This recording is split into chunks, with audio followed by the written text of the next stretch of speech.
Welcome back to the Wrong Advice Podcast. I'm your host, John Pacino, and I'm very excited to welcome back my good buddy, Stephen K, back on the line. Steve, how you doing, my friend?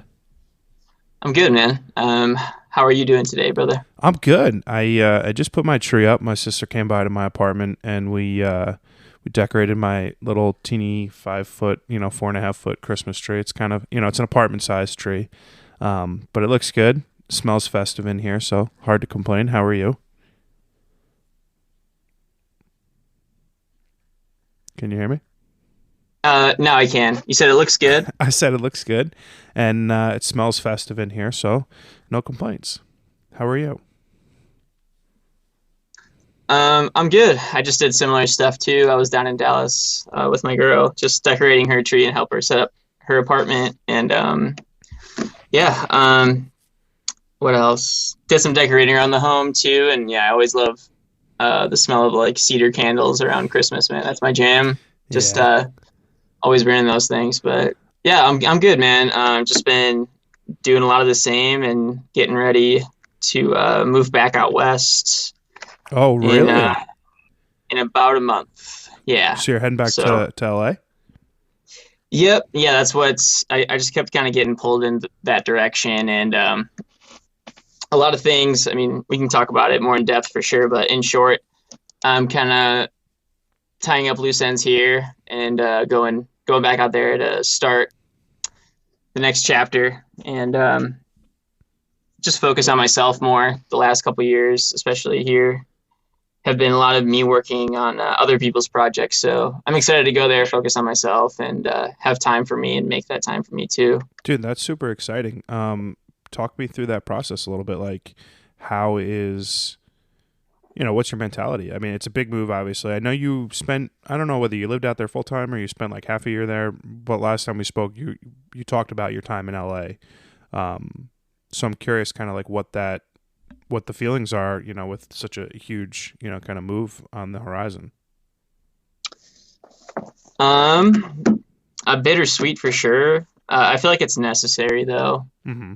and just time. It happened a little sooner than I anticipated here, like getting, my time here. I thought I was going to have about another year, but with my current, I don't know if I think last time we talked, I mentioned this publishing deal that I had signed, and it was pretty fresh at that point, and that the contract term ended, Mm-hmm. and the my publisher decided not to renew.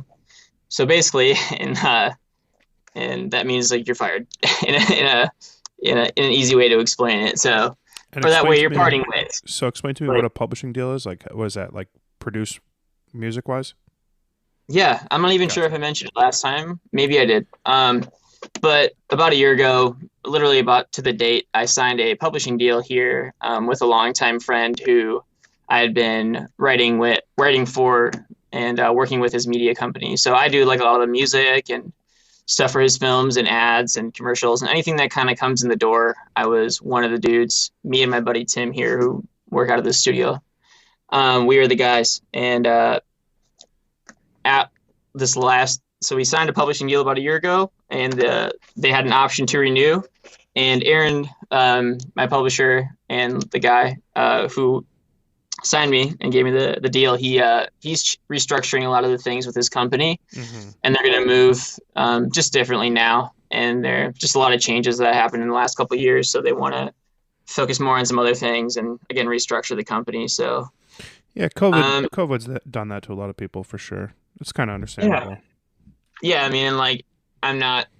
I am one of probably thousands of writers who go in and out of like a publishing deal. So Oh, it's okay. constantly happening. It's just normal. It's like a lot of people, especially in music, you'll see them, or I've noticed a lot of industry people, like writers will, not writers so much, but like people who work on the industry side will bounce between like different labels and stuff like that. Mm-hmm. So a publishing deal is basically like a record deal for a songwriter. So it's like it's the same thing as like if you're a band and you get signed to a label, a songwriter can get signed to a publishing deal, and your publisher, what they do is like they say, hey, we think you're a great writer. We want to try to get you some bigger opportunities, and we think we can, help push your songs and get your songs placed with artists and bands and ads and commercials and stuff like that. Mm-hmm. So they're like, hey, we have like these clients and like we're working with these artists and we have all these producers we want you to go in with. So we'll give you an advance, or in my case, it's like we'll give you a salary Mm-hmm. and then upfront, and then at the end of the year, you're expected to recoup half of the money. I like, at least in my case, or so a lot of times, in most cases, it's all of the money they advance you. And in turn, what you give them is 50% of your publishing, which is your idea. And there's two ways to make money on music, or probably a lot more than that. But it's just when you're selling it, or like when you're writing a song and like putting it on the internet, there's the master side and then there's the publishing side of the money. Mm-hmm. So the master is like the sale of the recording, and the publishing is like the sale and the use of the idea, like a melody. Yeah. So like that whole like So Olivia Rodrigo Paramore thing, that's the yeah, publishing side? yeah. What happened was, yeah, like Olivia or whoever wrote that song for Olivia, they Sampled it, right? Yeah. they basically just they got too close to the melody, or they definitely like referenced it, and like who hasn't heard Misery Business by Paramore? Yeah, right. So they got, yeah, I've been talking, I just literally just talked about this like a couple days ago with friends too. So yeah, I think what happened was they got really close to Haley's melody Mm-hmm. and the lyric, and or like just the melody and the pocket that she sings in, and they had to then include the people who originated that idea. So the original writers of that idea, then they get credit on that song, and then they'll get some money from that too. That's pretty cool. So I mean, it's I like, thought it was nice, and I believe I read that Olivia Rodrigo had also given Haley Williams like writing credit on that. So I guess yeah, my question, being a complete and utter music business noob, can you basically cut a song royalty up in an infinite number of slices? Like, how's that work? Pretty much, like, there's 100 points on the side of publishing. okay, So, and if you want to do it in like a million, you can just do point zero zeros. yeah, But right, I guess, but usually like say there's like, three writers on any given song or two. It's just 50-50 split on the publishing. So Haley Williams then would like, since they basically use Haley's idea, which was her melody, Olivia is going to pay Haley, and Haley's going to have publishing on the song. So whatever they agree upon, whatever split, and like however many writers there are, on that song, and who or the producer, if the producer of the song is collecting publishing, then they'll just work out a percentage between them. So, but whenever I'm in the room with anybody else, like if it's me and one other person, obviously it's like 50-50 split. hmm And, or even if like there's three people in and everybody's equally contributing, like to like just the energy, the vibe, and, there might be a day where I don't write the most lyrics or I don't write the most melodies, but usually always with friends, we never really argue about percentages ever. Like there's very little, I've never actually been in Yeah, a fight about. what is it? Rising sea lifts all tides, right? Like you're in the room making music together. Everyone wants to be successful together. Exactly. And we've been making, a lot of the people that I work with, we've been making music for so long. We don't want to be petty. And obviously we care about each other and we all get this, we're all such good friends. So I've never had an argument about the publishing side of stuff. And obviously, and honestly, I'm kind of new to publishing and like realizing what all this stuff does. And, I've had songs placed in ads and stuff in the past, but I honestly had no idea what publishing meant. I just knew that we were getting some sort of money for some reason. So when I was signing this deal about a year ago, I was learning a lot from my lawyer. Actually, in the last like 2 to 3 years, when I got way more involved with doing ad work and sync stuff and doing commercial work, that's when I really started learning about publishing, just because I was involved with it, not because I necessarily wanted to get into it. It's just I kind of got pulled into it, and I was like, okay, how the hell does this like how does this work? Like what do you mean there's like even more to this, hmm Which sounds terrible because I should know after 15 years about. Well, I'm you're an not an artist, right? You're not a businessman. You're an artist. Like, I mean, at the end of the day, yeah, you need to be involved in what you make money doing, but you make your living on being creative in the studio, making some magic happen. I don't fault you whatsoever for not being like a legal expert or a royalty expert. Like, I'm sure very few musicians are. Yeah, yeah. Well, thank you. Thank you for not beating me up too bad. Um, So explain to but me. So like you worked for this company for a year, your deal doesn't get renewed. What happens with the stuff that you produce with them over the course of the last year? So like you still get royalties and rights to the stuff that you created for them and with them? so my deal was 50-50 split, and that's typically what it is with your publisher on any publishing deal. Mm-hmm. So, um, yeah, I had like we officially signed that publishing deal, which was a year ago. So that was a year, but I've been working for my buddy Aaron and with his whole team for probably like almost 7 years now, eight Oh. ish. So we go way back, but this is when we really formalized things, and he offered me a publishing deal. Mm-hmm. So when you sign a deal, typically, from what I understood and what I was told by different attorneys and stuff like that, and everybody I've talked to, when you sign a deal in the terms, that's where like it dictates where like the time frame of the deal and like everything that they're going to take 50% of. Mm-hmm. So my deal specifically was we're going to take 50% of everything you've done this year and then also since you were born. So your entire catalog of like everything you've done, like we're going to register those songs and like we're going to collect 50% until the day you die. So that never goes away. So anything I write today, like from now on, they wouldn't get 50% split. But anything I wrote up until about a week ago and the last 29 years of my life, they would collect 50% and of the publishing, not the master Mm-hmm. recording. So all of my ideas since I was basically a baby. I mean, those are that publishing company now owns 50% of my intellectual property, which is my idea, which is publishing. So that lasts in perpetuity. And that's a big step. It's a lot to give up. And you have to really make sure you're signing the right deal and the deal made, makes sense for you at the time and your publisher is able to offer you things that you think are, you know, of value or at least are going to push you and I guess rising side lifts all seas. It's like Mm-hmm. okay, let's build this together. So you have to make sure like you think it's going to be worth it because giving up 50% of your publishing is a big deal. Mm-hmm. It's bigger than it's probably the biggest deal to me because it's your idea. It's your intellectual property. That's all we have as songwriters and idea people, I guess. Do you have any? I mean, I imagine since you guys have been working together for years prior to signing the deal, you kind of felt like this was something that was going to just keep going forever. Um, is there any regret with doing that? Signing the deal? Yeah. Not at all. Oh, Like, good. no, like no, none whatsoever. Well, that's good. It was yeah, it was a huge blessing to have that opportunity Mm-hmm. for my buddy, and it was a big step for him to take a chance on me too for a long, long time. So I learned a lot. I did recoup my money within the first month, Oh, basically of that sweet. deal.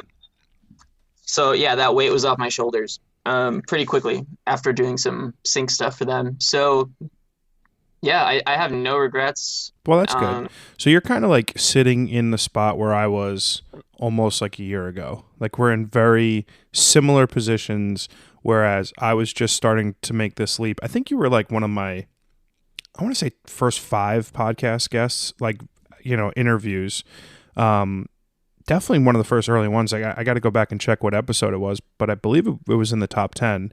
And then, it's similarly with my photography career, like it basically all kind of trends out to like a year and a half ago, a year ago with the podcast. So you're kind of sitting in a similar position that I was 12 months ago with this like huge new opportunity in front of you. It's like I know I felt equally daunted and equally excited about what the future held.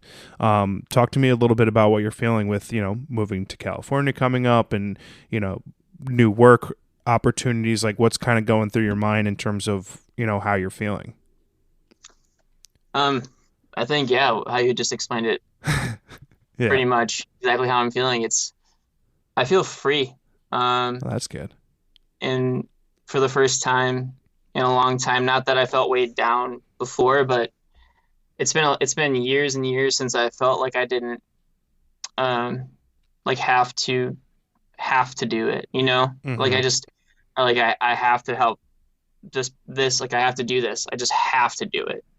versus So wanting to do it. yeah, yeah, man. And but I also, yeah, it's like, so that's exciting. Like that's having freedom and not having to answer to anybody but myself. And like again, not that anybody in the last X amount of years has been really Like a drag or pushing anything me like or that. Yeah. pressuring me. Yeah, but it's just it feels good to have like the option and the freedom. It's especially when you were giving up 50% and or you've always been working with other people like in bands X amount of years, where you're six guys' opinions, or versus two even like one or two other ones. I get to choose now where I go next and what I get to do on a daily basis. I don't have to think about recouping a dollar amount. I don't have to think about a schedule that maybe I don't want to do this week. It's Hmm. just going to be what I musically and creatively what I want to do. And also the people that I want to help and that I'm able to help and who are coming to me. So I think that, that's exciting. yeah, I was just say that feeling of freeness is like, I struggle mightily trying to explain what that felt like when I no longer had someone else to answer to other than myself. Like I had for a long time, like maybe 2 years prior to, so like since 2019, I've been doing like my own thing. Like I was a freelance sales broker and made good money, but I was like working for the man, right? So like you still had to like hold other people's hands, like, basically it's a big time customer service job. And then in the last year and a half where I've kind of been doing my own thing, I like, it's me. Like I don't have to deal with other people. It's like I put my shoots together. I put my podcasts together. It's not like I'm really relying on other people other than for them to like hop on the Zoom or meet me for the interview or for the shoot. Yeah. It's such like a cool feeling and then also stressful. From a creative perspective, you've dabbled in a number of different genres musically. Where do you kind of see your focus coming, in X number of weeks when you land in LA and you start getting to work? Like, where do you think you're going from like a creativity genre perspective?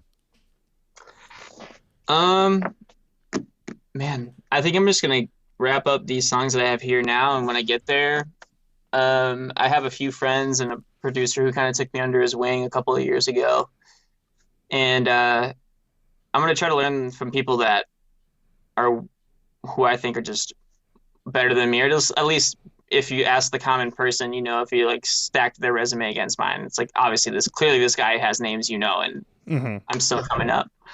So I think my plan is right when I get there is just work incredibly hard and learn as much as I can from people who I look up to and who are doing it at that professional level, which is the next level. So I feel like I've done as much as I possibly can here in the city, as far as performing and music and everything. I played basically every single stage I've ever wanted to play or dreamed of playing, and beyond my expectations. I've done things here that I never even like thought when I picked up a guitar that this would happen. Mm-hmm. So, my plans are there just to link with people that I've already worked with, but yeah, just learn from people that are doing it and try to get in those rooms and earn my place in those rooms, whether I'm writing or producing, and just learn from the people that are just again that Mm-hmm. level above. And yeah, that's the plan. So So more, I mean, I was just say, so more the production side of things, working and creating music for other people versus like necessarily doing your own music, right? I'm still gonna do my own thing, Oh, cool, nice. 100%. Yeah, that's why like I'm here tonight. Obviously, people can't see, but I'm at my studio, and I'm cranking out as much as I possibly can, so that when I get there, like by that time, I'll have a bunch of ready like content and mainly just songs ready to go for everybody who's Ideas. been waiting for it. Yeah, exactly. Like complete ideas. Mm-hmm. So I'm still gonna 100% focus on my artist projects, which is I have one which is Stephen K, which is me singing and writing, and then I have my other producer projects. So those right now is what I'm focusing on. So by the time I get there, they're ready to go. And while I'm learning and trying to get to that next level, I'll have a ton of stuff in the chamber, so I can just keep putting that stuff out. Um, and yeah, I mean, I'm going to focus on producing for sure and getting better at that because I really want to. Mm-hmm. It's just making especially technical things from people again who have way more experience. Oh, not way more, but more experience than me, and just different tricks and stuff. But um, yeah, I'm gonna be doing a lot of the same. I mean, just but the change is gonna be actually just putting stuff out because I've been putting that off for a long time. Hmm. Again, prioritizing other people's careers in front of mine, which is fine. Like it taught me a lot, and it raised my skill level for sure. Just working on tons and tons of different stuff, especially with Sync 2 and like all the artists that I've been blessed to work with the last couple of years. I've loved helping them, and it definitely helped me get better. But now, I was thinking about recently, when's the happiest I've ever been in music? Because there was a time this year where I was questioning if this is still it for me, and I was like, does this even make me happy? Because right now it just kind of feels like a job. Huh. And at that point, I had been doing a lot of like stuff that I necessarily didn't have like a ton of passion for, and like it was just a grind at that point, Hmm. and not a lot of reward for the work, and like as far as like fulfillment goes, you know. Hmm. So yeah, I mean, kind of forgot where I was going with this, but Well, you're talking uh, about like, were you still happy making music? oh yeah. So yeah, it just gave me a while to reflect, and when was it? Yeah, okay, here it is. Okay. The happiest I ever was. And then I thought back to the happiest I ever was, and it was you were focusing on your band and your DJ project, dude. And that's when you were super happy and things were going super well and you felt really great about things. And Oh, like your songs were doing really well and you know, you were fucking happy. And you think about that time fondly. And I wish I can go back to it to appreciate it more sometimes. But I'm just happy it happened. So I just want to get back to there. I like that. Um, I recently had a guest on. Her name was Betsy Pake. She's like a subconscious mind coach and really just like focusing on how you can trick your brain into being a more positive place. And how that works in your subconscious is by it like kind of just reinforcing positive outcomes without you really knowing it. And I thought a lot about it while we were online because I do that a lot with myself, and I don't think I ever really realized it. Like, I'm always like, this is all going to work out. Whether I'm going to work out today, for my podcast, or I'm going to shoot a major client with my photography work, I have the utmost faith that somewhere in the future, I'm going to be doing exactly what I want to do. And then it's the reason why I didn't realize that I'm already doing that is because of there's a drastic shift between what we consider success and how we measure success. So, from a success perspective, I would say for the vast majority of my life, the only thing that measured success was financial. It was how much money am I making? Where is it rank in relation to how much money my friends are making? And where is it ranking in terms of like the greater population? And then when you stop to realize that like success is not necessarily the right lens to view your life, more like achievements, like what have I achieved so far? It changed dramatically on how I feel about the stuff that I've already accomplished and what I've already got like kind of in the, barn burner for what's, future projects. And it's remarkable to me how, I guess, ignorant I was to the fact that I still had like these ingrained internal hurdles in my way. And I find you to be an incredibly positive person. And I would guess that your success to date and to come is because of that. So I know it's like one of those things where you look back and you see a certain time in your life where you're like, wow, that was fucking awesome. And then you kind of get away from that. You got to pay bills. You got to live your life. You got to do the things that you got to do. And you lose sight of some things. And I'm as guilty as anyone as that. And then you realize when you're looking down your past where you want to be down the road. And I think for me, as your friend, I'm super pumped and excited to see what's going to be coming out on the horizon because it's a leap, right? You're taking a chance. You're moving back to the West Coast to kind of restart and reignite. And you really are just like on the precipice of whatever you want to have happen. And I think that's fucking super, super exciting. And like, you may look at your past projects of like, that was the happiest time. And I think subconsciously, because I believe this, the happiest moments in my life still haven't happened yet. Like, there's still to come. yeah, no, I totally agree. like you said before, it's daunting when you're looking over the ledge onto like what's next, but it's exciting, dude, and it, it's awesome to be in a position to have like another, just like another, I don't want to say another shot because I've been still constantly doing this shit, but it's The exciting, big man. shot. Yeah. It's like it's Yeah. not like you've been a working musician and a working producer, but it's more so like you want to take, you're a minor league baseball player, right? You've been doing the job day in day out, 365 days a year, you're a 300 hitter, and you think you could be a 300 hitter in the pros. And you want to start producing for major musicians, you want to start having your music on the top 100 chart. That's kind of what if that metaphor makes sense. Do you agree? Does that kind of make sense?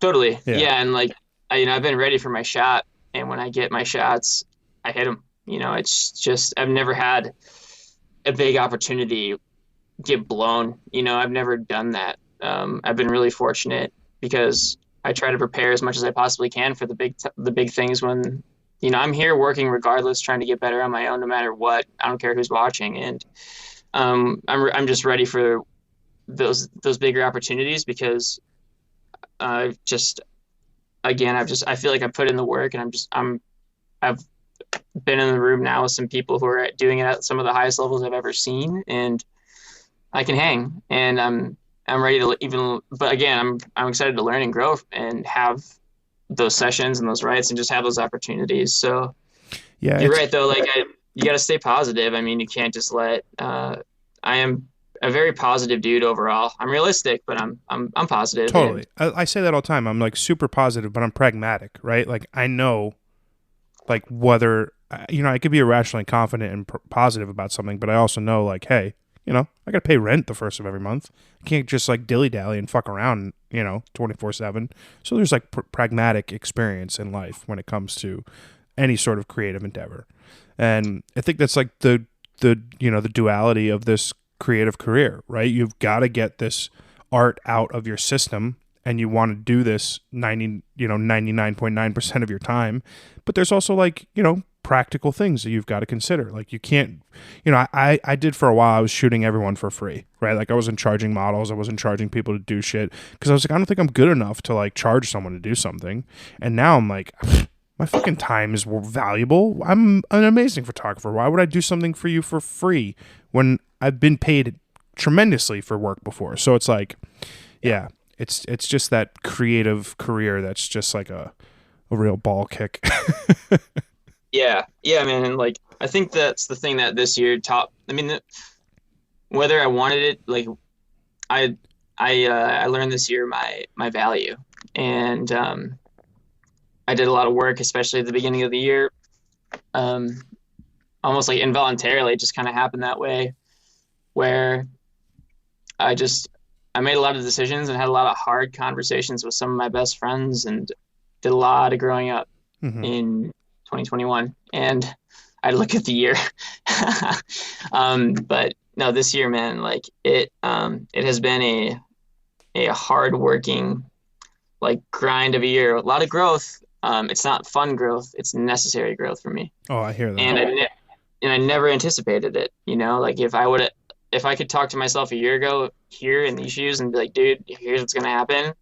It's not gonna be fun, but it's gonna make sense someday. And you're already gonna start seeing why at the end of about a year. And you're gonna have to figure a lot of shit out, dude. But it's gonna be okay. Hmm. You're gonna be fine, and you're gonna be better than ever. You're gonna have better skills. Just more tools in the toolkit for everything you want to do. Just keep going. My, That's what this year's been for me. I learned a lot about myself and my self value and what that's worth. Like you said, like why shouldn't I value myself?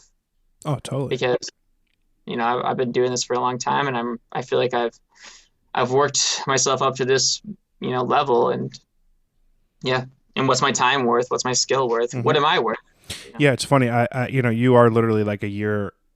You are in the same exact spot I was like a year and a half ago. The biggest best piece of advice I can give you, aside from obviously work your ass off and do everything that you're going to do anyway, is write what you're feeling right now on a piece of paper. Like, don't put it on your phone, because I journaled a lot over the last year and a half, and I very recently went back and started reading like how I felt a year ago, how I felt a year and a half ago, like how stressed out I was, how nervous I was, how afraid I was to fail. And it's remarkable how much of those feelings I've been able to let go. Like I've repeated very many times on this podcast, 2020, best financial year of my life, worst personal year of my life. Like, just like catastrophic across the board. 2021, best year of my life, absolutely knocked it out of the park, worst year of my life financially. So it's like you've got like these dueling instances of how do you measure success? What are you basing your life's achievements on? And it's just like a really staggering kind of, similarity between the positions that we're both in, because you're literally doing exactly what I did a year and a half ago. It's like, write down what you're feeling, and you'll, in a year from now, next November when we're doing our third podcast, you're gonna be like, holy shit, man, I reread that shit and I was like, wow. And I got inspired and I wrote 5 new fucking songs, and bam, there you go. Well, thanks, man. Yeah, I really appreciate it, and I'm really happy that we're talking right now, because it's really reassuring hearing from you that it's gonna be all right. And Listen, man, at the end of the yeah, day, like, you wouldn't have been afforded the opportunities you've already had if you sucked at what you were doing, right? If you were a shitty musician, if you were a shitty producer, if you were a shitty anything, you wouldn't have the opportunities that you still have in front of you, right? Like, I say that a lot. Like, from a professional perspective, I know I'm good at what I do, whether it's this podcast or whether it's photography. Like, I am supremely confident in my skills. And I've got a lot of single friends that we're kind of in our same mid-30s age gap, where, we're all trying to figure out why we're single. And I would love to like point to like something like, oh, if I was shitty in bed, or like just an asshole or piece of shit person, like that would be the reason why I'm single. And I can't do that professionally. And I think if you look at yourself, internalize like your skills from a professional perspective, you would feel the same way. You'd be like, oh, there's nothing for me to be worried about. I don't need to be concerned, because I'm going to crush it, because I've already been crushing it.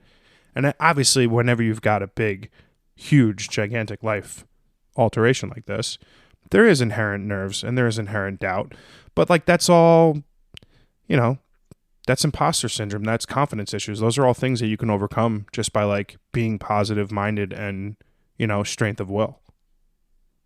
yeah, I agree. And I know, yeah, like I know it'll be okay, and I'm excited to be independent for a while. If I wanted to go hop into something that's safe and secure, maybe like another publishing deal somewhere else, or anything that I wanted to do that would be almost like a safety net, I could probably do that, but I don't want to. I just want to go to that place, start fresh, and yeah, just keep going and see what I can do on my own for me. And what is your biggest fear right now? I think it's the same as it's always been, just not realizing my potential. That really doesn't change.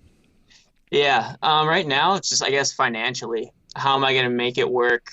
I did pick up a full-time job out there, and that's one great. of the right when I was like exiting this, or like right when I got home from my first week starting this job, to see if it was something I even wanted to do in California, and like if it was going to be something that's actually doable. Mm-hmm.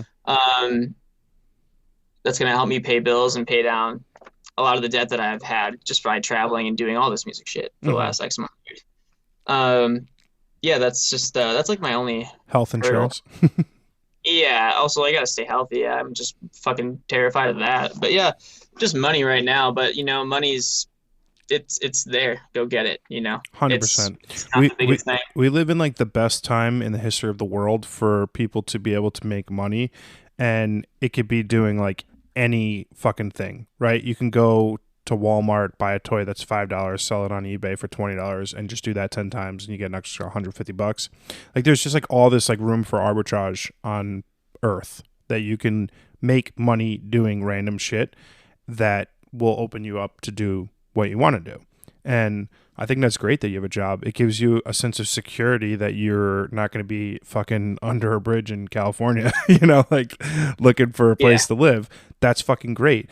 And like I've often said, like, my freedom from corporate America came via a severance package. It's not like I decided to quit my job. I got laid off. I got fired, right? It's not like I was like, cool, in the middle of the pandemic, I'm going to just peace out. Like, no, that would be a terrible life decision. But it's like you don't choose when you have these opportunities. There's 24 hours a day. I can work 10 hours a day for someone else, making good money, living a sustainable life, and still have 7 hours to make art, 7 hours to make music, if I'm a writer, to write, right? Like there's plenty of hours in the day to make your dreams come true. Like it's probably the most frustrating thing, because I get asked the question all the time, how'd you get into photography? Like, how'd you start your podcast? I'm like, dude, I don't know. I just didn't watch TV for a week, and instead I'm recording 5 hours of a podcast. You know what I mean? It's not that complicated. Yeah, for sure. So, yeah, I guess I'm the only it's really trivial, but just money a little bit because in the past I did I pretty much flopped on my face when I was there last time. Like not at all. I don't even say that. Just financially, I did, but I wrote a lot of songs that were the best songs I've ever written, and I did it.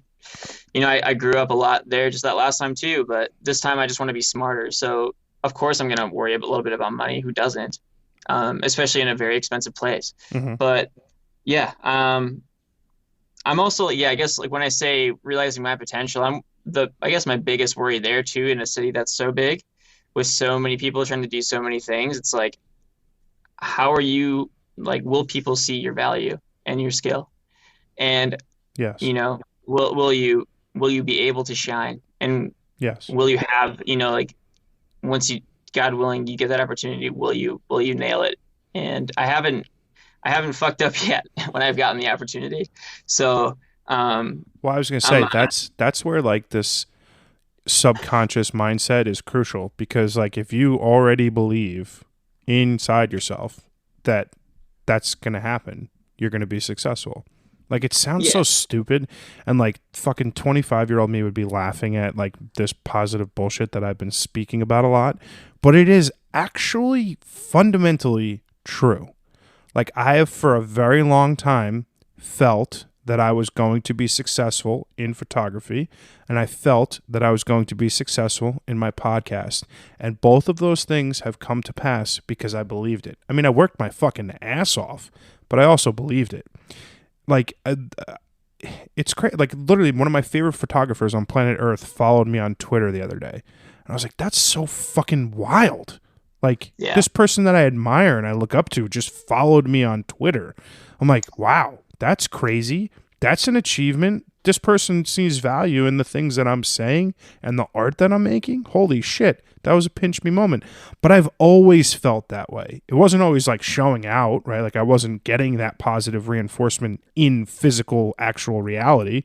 But I knew if I worked hard and I believed in myself, that good things could happen. And that has come true. yeah, dude. So that's like up Yeah, to, like, honestly, it's up to you to like, do you belong out there? Are you going to make the most of your opportunities? The answer is always yes. It's not like, will I? It's like, how will I? Like, what am I going to do to make sure that I am getting the opportunity and then crushing it when I get it? And that's just self-belief. It's crazy, but it's fucking true. And it works. And like, wouldn't you rather like be a hopeless, hopeful human being, like that everything's going to work out and believe it to your core, than like be like pessimistic and like, fuck, this is a waste of time. Why am I doing this? I should go get a 9 to 5 as an accountant. You know what I mean? yeah. I mean, you know, it's yeah. You have to walk through life anyways, man. You might as well have a good fucking time while you're here Yeah. and what you do. And instead of being a negative person, you're just having those negative feelings. It's not going to get you anywhere for like far. It's just if I truly believe in myself and I believe in Good. all the friends and the people that I'm blessed and I work with, and if I didn't, I wouldn't do it. Like if I didn't believe in music and my abilities, and you know I would quit. I Good. wouldn't I wouldn't even be in this room right now. So I fully believe in myself, and especially the level I can eventually get to there. And I'm excited to grow. I know it's going to be hard work. I know it's going to be a grind. I know I'm going to work a 9 to 5 and build. I'm actually going to build. It's going to be kind of it's funny because I'm building music studios for like Oh, that's so really good. cool. Yeah, so I'm building music studios, so it's still music related for like the for like some of the top producers, writers, management companies in pop music in the world. Like some of these people are like people I look up to and have looked up to for decades, and I nerd out about and I geek out. So I'm it's gonna be a little hard because I'm just building their studio and like they're just like watching me like how's it going? They're just looking at me like I'm some asshole with a fucking set of boots on and a hammer. Like it's good, but yeah, I mean it's gonna be hard work is what I'm getting at, and there's gonna be Growing a lot of pains. nights where you're like fuck, like I just I gotta. But it's for me this time it's important to make sure that I'm covering my overhead and I'm just being a fucking man. Dude, And the amount of people that you're going to meet is going to be off the charts, right? Like at the end of the day, you're going to be doing like you're going to eventually want to build your own studio again when you get out there anyway, right? Now you get to get yeah, like paid to doing it for other people. yeah, luckily like so the way I got this job too is with my old roommate. And he just started working for this guy named Jared, and Colin is my old roommate, and yeah, he just started building studios for fun, or not for fun, for Jared rather, and he kind of yeah, and that's how he got me the job with him too. So yeah, the cool thing about the job, that's what I'm trying to get out of here, is that Jared's like one of the best in the business. He's getting calls from the craziest people all the time, and That he will open knows doors. yeah, at least for me, it's going to take a lot of the financial stress off my back so that way I am free to create and I Hmm. don't feel like I owe anything to anybody. I earned it. I'm Absolutely. showing up, I'm sweating I'm fucking working. And at the end of the day, it's still music. And I'm learning a lot of shit like about why you do this the way you do it. Even more about Sonic's audio. We're all nerds to the core, all three of us who work at that company. So just even talking to each other, it's just good times. And then we're also working on cool shit, and I'm learning how to build it. So yeah, like I'm gonna build a desk as soon as I get there because we have a CNC machine. What I'm trying to get at is a lot of this made sense.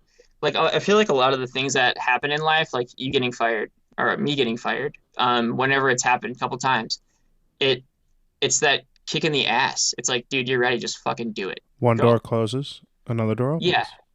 yeah, dude. And these like and some of the stuff I feel like in life that's meant to be will fall into place and you're just like, holy shit, like all these things are making sense right now for me to do this and everything's falling into place out there. So it's gonna be hard work, but as long as you're down to work hard, which you are, as long as you got that in you, you're gonna be okay. Totally. And it's also gonna help you. It's like you don't grow by sitting in the same spot and doing nothing. You grow by doing shit that's hard a Hmm. lot of times. Oh, That's what it takes. Seeing what abs- you're made of and where you can absolutely. improve. So, So when do you actually make the move? Like when do you head out there? I'm probably gonna start the drive from here like January 2nd or 3rd. Nice. Yeah, I'm staying in town because it's gonna be like my one last hurrah on January or rather New Year's Day because Motion City Soundtrack is playing at the rave and my buddy bought us tickets and they're playing my favorite album front to back, so it's gonna be dope. That is cool. Yeah. And so I have to stay in town for that, obviously. And then right after that, I'm leaving. So I'll probably get there around like July or rather January 6th or 7th. I actually have to text my buddy because I was texting him last night about when I think I'll get there. And usually if I'm like really gunning it, I can get there in 2 days, not even like 34, 30 hours. But if I'm taking my time and I'm alone, I'm probably gonna break it up into like 3 or 4. And maybe I might shoot content on the way because um, there's some really awesome shit in the desert out there, and obviously driving through the Rockies too is pretty dope. But I really want to, yeah, I'm probably gonna take my time, at least, and that's like 4 days. Which I Nice. say take my time. It's still like 2,000 mile drive. But Yeah, I've done it. I did 6,600 miles in 2020, so very very familiar with a yeah, dude. stretch of those roads. Two things I want to get into. So you mentioned your girl who lives in Dallas. How is this move going to like impact your relationship, like geographically? Obviously, it's further, and then I'm also curious like how things are going with your sobriety. Yeah, dude. As far as the girl stuff go, like as far as like everything goes with her, we're figuring it out and we're taking it slow because we're both going through very, very similar things in our lives. And, you know, I guess it all kind of ties into the same thing. So, but there's, since we're both still figuring that out, I'm going to see her in a week when she's home for Christmas, and then we'll talk about it more. Hmm. And we're going to try to figure it out. And we started getting into it the other day. But basically, we both said to each other that we want to work and want to try to make it work and do our, I mean, like I told her, I'm going to do my absolute best to make this work as I want this. Hmm. So, That's awesome.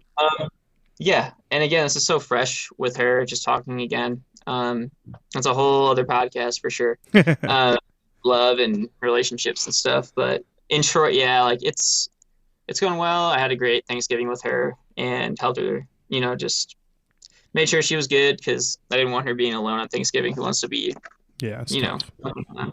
So when I heard that, I was like, I'm coming right now. And but yeah, dude, since talking, since the beginning until now, like when we started talking again, it's been really good, and I'm really happy that the divine orchestration, the Hmm. universe, but for real, like I'm thankful, and yeah, I'll have more updates for you on that Cool. as the situation develops. Nice. But yeah, we're just taking it easy right now, man. Like since we're both kind of in this place, we're not trying to put a lot of pressure on each other. At least I'm not into her. I Yeah. don't want to say the Make, last thing I want to do is pressure somebody who's still figuring out a lot of stuff too, yeah, it and makes that's sense. kind of where I'm at too, man. Like, so distance, yeah, it's tough, but there's definitely ways to make it work.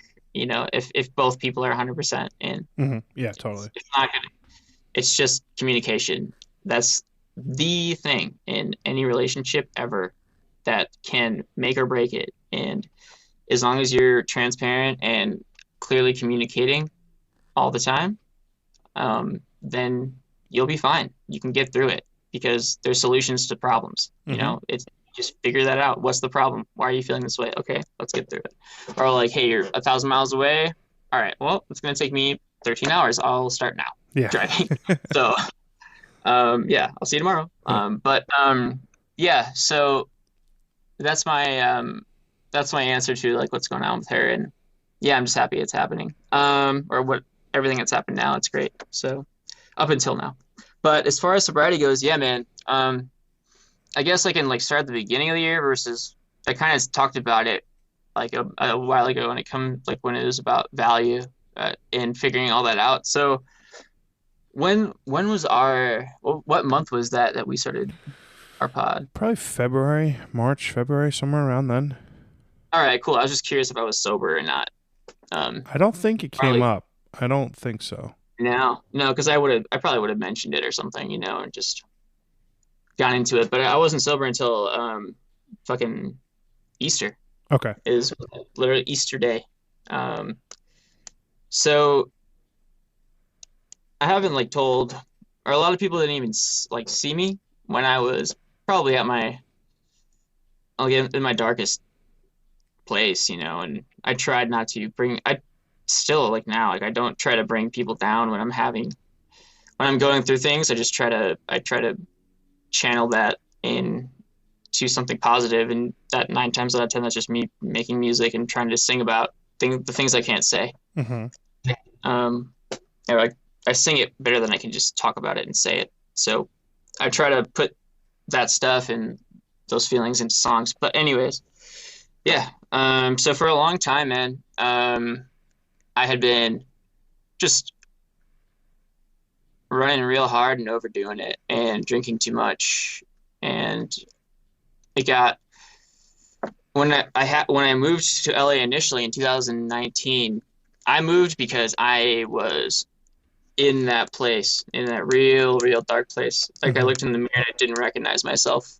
Wow. And when I realized I was like, hey, like Steve, like this is not you. Like who the fuck is this guy? Hmm. You're happy, you're positive, and this guy's not. Like what's going on, dude? And I needed a change, dude. I needed to get out. So I did.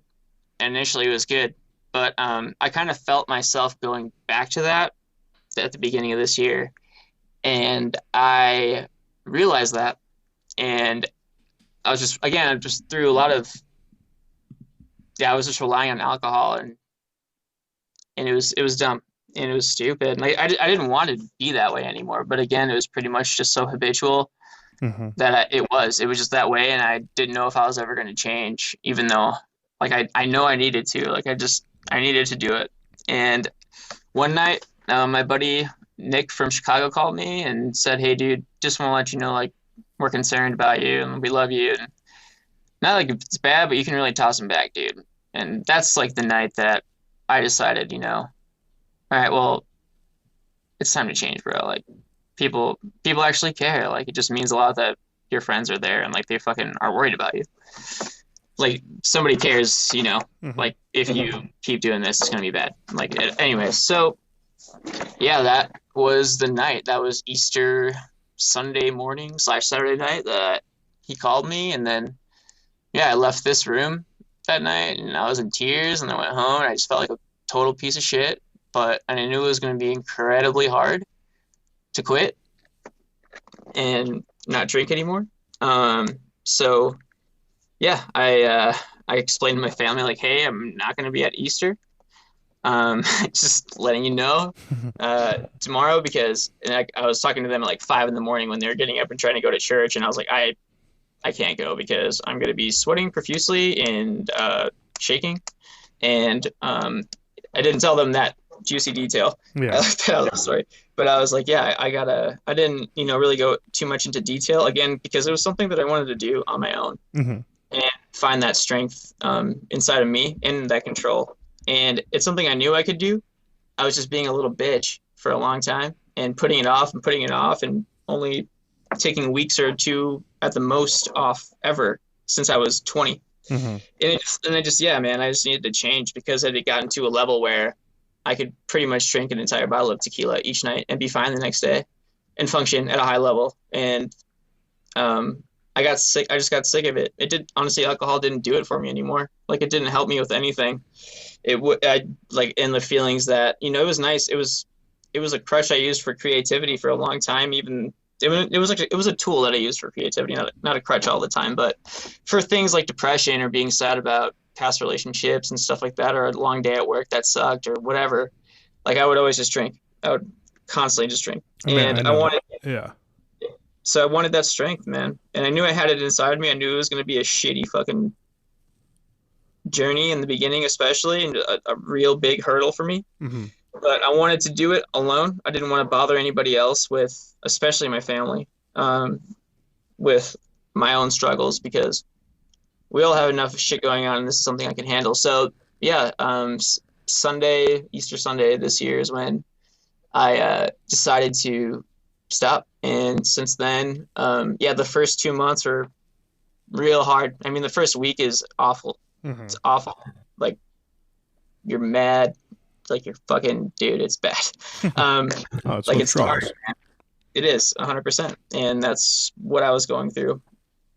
And then after you get through the first week, and you're not like physically fucked up anymore, then you have to get through the mental hurdle. Like, and that's like each time you do something for the first time that you usually did drinking again. So it's like The habit. doing Yeah. Yep, learning how to write music and get in the zone in the flow state when you're not fucked up.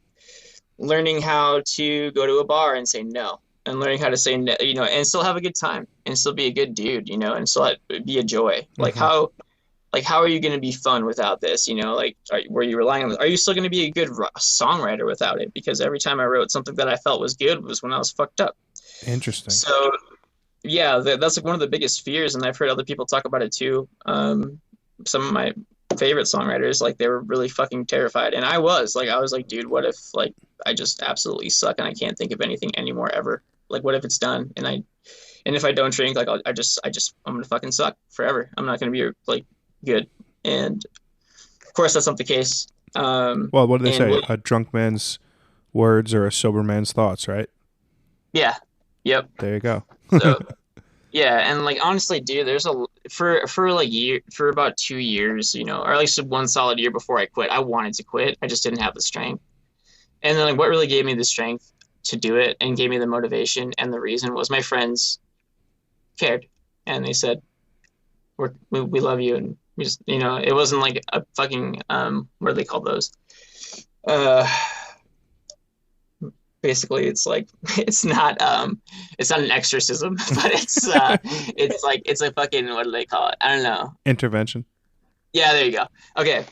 It's like an exorcism, but no. Yes, Um, we're removing the demon of tequila from your body. yeah, they were the far like my buddy Nick was the farthest thing from that. He was like, dude, like I know you're good because I saw you last night and you're fine, but just I'm gonna let you know, like we're just concerned and we love you, dude, and like we just noticed that you can really toss them back and just want to make sure you're okay, and we're here to support you with everything, and yeah, that's Isn't what that changed it. nice? Isn't that super nice? I think it's such a beautiful thing because like substance abuse and sobriety is such like a huge problem and challenge in our society nowadays because so much of drug culture and alcoholism is like glorified by media and social media and movies, TV, etc. And I think it's super important. Obviously I'm very proud of like what you've accomplished this year with your sobriety. But you said something that's like super interesting and something that I wanted to touch upon. Like you said, you didn't want to be a bother to like your friends or your family about like something that you're dealing with. And I've struggled with that before in my past where like I would be afraid to talk to my friends and family about things that were like bothering me. And, going through therapy the last couple of years, I've learned that quote unquote bother mentality is just when you don't think that you feel comfortable like being open with people about your shit. Like, cause we all have shit. And I think it's so amazing that you're like, yeah, I was worried to talk to my friends about this, but they are like my biggest support system now. And it's like the most common thing in history. Like, people are your friends not because of like whether you drink or not. They're your friends because they love you, right? And like similarly with your family, like my family is not my family because I'm funny or I'm their brother, sister, whatever.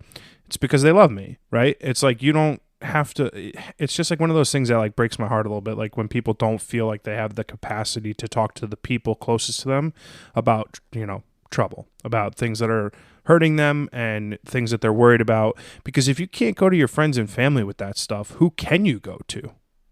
Yeah, yeah, I agree. And I say like I wanted to do it on my own, and I really wasn't talking to them. My mom, my dad, everybody. Like I was open enough, when I needed to. Like I said things, and Mm-hmm. my friends too. Every time, especially when we're writing songs, it's like a mini therapy session. And I did go to therapy a couple of years So ago, are these dude. podcasts. Yeah, anytime like talking to me and you, anytime like you feel lifted or you get something off your chest after a conversation, or you say something you need to, I did it. And I did have like without my friends and that support system, especially my parents too, and my family, my sister, like I wouldn't have been able to do it alone. And yeah, so without people to talk to and people caring about me, I'd be on the same path and I'd be headed for an early grave, probably. Yeah. I mean, for It's, sure. it's And certainly not happy. no. And yeah, I mean, there's so many things that you miss out on when you're hungover. I mean, just I don't say miss out, but there's just a lot of things that I didn't realize that would be so much more clear. And you know, it's just there's so many positives that outweigh the the the fun of drinking for me, or what drinking was for me. So once I started seeing those and I felt, you know, things changing for me for the better, I just didn't want to go back. And, initially it was going to be a short break in my head. And then, but honestly, I really wanted to quit for a long time. And who knows, like I'm sure that at some point after some more therapy too, and like I definitely believe in talking to my friends and family, but I just didn't want to burden them with things that I felt like I could handle. If I couldn't handle them, I'm always ask for help. I'm Mm-hmm. always looking to people for guidance. So again, I appreciate your advice for real today because it's giving me,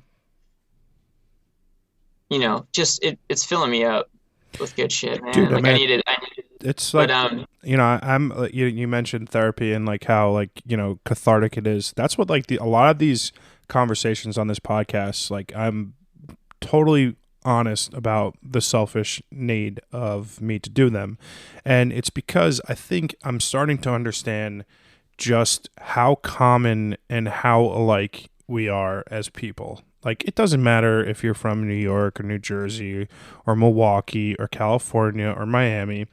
We all have the same shit, right? We all want to be loved. We all want to be happy. We all want to feel like our life is important. And you don't get that on a daily basis all the time. If some people do and they're lucky. And, when you live in this world that's like so social media centric and so highlight reel focused, it's easy to feel like you're lost in the shuffle and you're losing out on something when you're not, right? So like I think that the benefit I get from these conversations, and like you and I talk all the time, like we text all the time and we catch up every now and then, it's like the same because it's life affirming. Like you are a similar creative person as me in an industry that you're trying to make it in, and I'm doing the same thing. And we can talk about our struggles and our successes and like gas each other up and be like, yo, next time we talk in a month or whenever that's going to be, this is where I'm going to be. And it's like, that's what friends are for. That's like the point of life. Totally. Yeah, I just appreciate the wisdom from you and anybody who I've ever looked to who has experience, like, and then they come out on the other side or a year later or whenever, and they just say, "Hey, dude, like, it was tough, but I got through it, and here's how I got through it, and now I'm better than ever." And I'm not even, like I was worried in the beginning, just like you, Wow. but it's gonna be okay, and you're gonna be just fine. You're gonna be better. Actually, you're gonna, it's gonna be hard work, but you're not. It's not like you're not used to that, dude. So just, yeah. I think also, too, with any of the stuff that you're apprehensive about, it's like, I know it's like when you're on a pier and you're looking at jumping off a pier into a cold lake or something. And you're like, oh my God, that water is going to be fucking freezing. But I know I'll get used to it if I just dive right in. Mm-hmm. And within a couple seconds, yeah, it's shocking. At first, it's like, holy shit. Mm-hmm. And then, I don't know, a minute later, not even, you're like swimming around and having a great fucking time and it feels great. So, like, you have to dive right in and you have to like face your fears. Like, what are you going to do? Not jump off the pier and just walk back? It's like, no, fucking jump, pussy. Yeah. No, it's true because it's like so many people live their life not taking the chance, and like you get to your retirement at 65 and you're like, oh, I wish I would have done anything else. And it's not to say that like at 65 it's too late. Like, I laugh at like these 30 under 30 lists that always come out this time of year. I'm so uninterested in someone who's 30 under 30. Like, fuck off. I want to talk about a person who's like 55 years old. They quit their job to be like a fucking magician, or, a teacher who decided to be a writer and wrote a bestseller. Like, there's so much about life that doesn't happen when it's supposed to, right? Like, every success story is not, oh, I was 18 and stumbled into XYZ, right? Like, things happen when they're supposed to. And like, if you don't take the chance today, whether you're 15, 50, like, when are you going to do it? Like, there's no time like the present. Like, there's no guarantees for tomorrow. And I think I couldn't possibly agree with you more. It's like, just let's fucking go. Let's do this. Yeah. I mean, it's again, when I say not realizing my potential is the biggest fear, what I really mean is, not taking the chance, dude, not trying, not leaving everything on the table. And when you're on your like last fucking deathbed, you're just sitting there. I don't want to be wondering what if. I want to be like, I did all of it. Totally. I did that shit. I completely agree. My thing is, it's going to be funny, like, I've taken a big risk in my life and it's starting to pay dividends. You're about to take a big risk. It's going to be paying dividends. And I'm very excited for a year from now, from when we do, part 3 of this series, to see what has transpired. Like, where is Steve Keithh 1 year from today? And it's going to be exciting. I can't wait to, see your fucking produced by fucking Ariana Grande or whoever the fuck ever, you know what I mean? Like, I can't wait for that, because that shit's all gonna happen, because I have faith that you have the capacity to do whatever it is that you want, and I think you also believe that, and then because of that, it's gonna happen. Thanks, man. Yeah, I mean, I'm not done. Like, you're just getting started. Yeah, and everybody kind of like, I don't know. And now I'm thinking about like how you're perceived. It's just, oh, what are they going to do? It's like when you look at anybody, it's like, oh, Steve did that, Steve did this. If I'm comparing, it just, I'm not done yet, dude. Like, just wait. Like, I'm better than ever. I mean, dude, there's like every example of every artist in the history of music who had that one album or one song and then like 2 floundering albums and then 2 bangers. It's like you're only as good as like what you've done recently, and you have so much more in you to come. And I'm super, super excited to see it. And I'm very appreciative of your time. Again, this was a fantastic episode as always. And my man, I'm very excited for what's to come. I feel like 2022 is going to be your year. You're going to crush it. And I'm like super pumped for all the good shit that you got coming your way.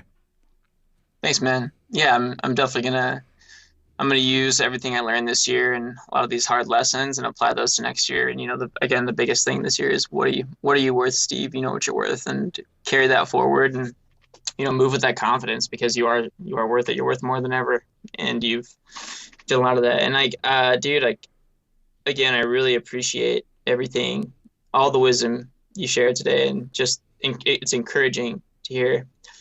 And it's reassuring to hear that you're doing so well, and like it's been fun to see, and it's been fun to watch you keep going, man, and just fucking go, and it feels good to know that it's good to know that you're doing good, and like it's gonna be fine, and you hear the reading. I know I'm gonna go do that shit, man. I know I'm gonna go do the thing because what else am I gonna do? Quit? No. Like you got this. I'm gonna keep going, but yeah, it's just I really appreciate the wisdom, and of course, man, that's what friends are for.